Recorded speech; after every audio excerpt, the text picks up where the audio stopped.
किताब का 10वां सबक है मुल्की परिंदे और दूसरे जानवर, उसकी एक्सरसाइज के सवालों को हम हल कर रहे हैं। पहले सवाल का हम मुकम्मल हल पेश कर चुके हैं। अब बारी आती है दूसरे सवाल की, तो हम देखते हैं कि दूसरे सवाल में क्या पूछा गया है। इसमें जो है कुछ इबारात दी गई हैं और हमसे ये कहा गया है कि सबक को मद्देनजर रखते हुए जो दुरुस्त इबारात हैं उन पे टिक का निशान लगा दें।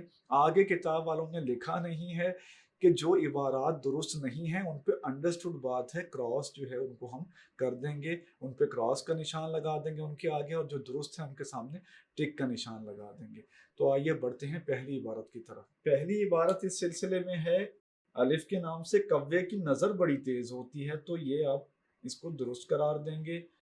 दूसरी इबारत है, कव्वा बावर्ची खाने के पास बहुत उदास रहता है, तो इसको आप क्रॉस करेंगे, उदास नहीं रहता, मसरूर रहता है।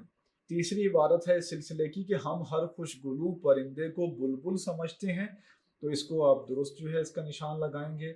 और चौथी इबारत दाल के नाम से मौजूद है कि उल्लू शहरों में रहता है, ये गलत है जनाब। इस उल्लू जो है वो खंडरों में रहता है, चैप्टर में यही बात लिखी है।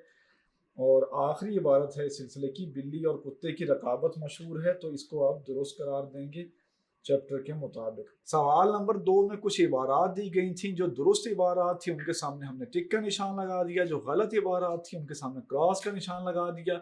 मजीद जो है या अपने आप को बेहतर बनाने के लिए जो इबारत गलत हो तो आप चैप्टर में जाके देख सकते हैं कि सही क्या है।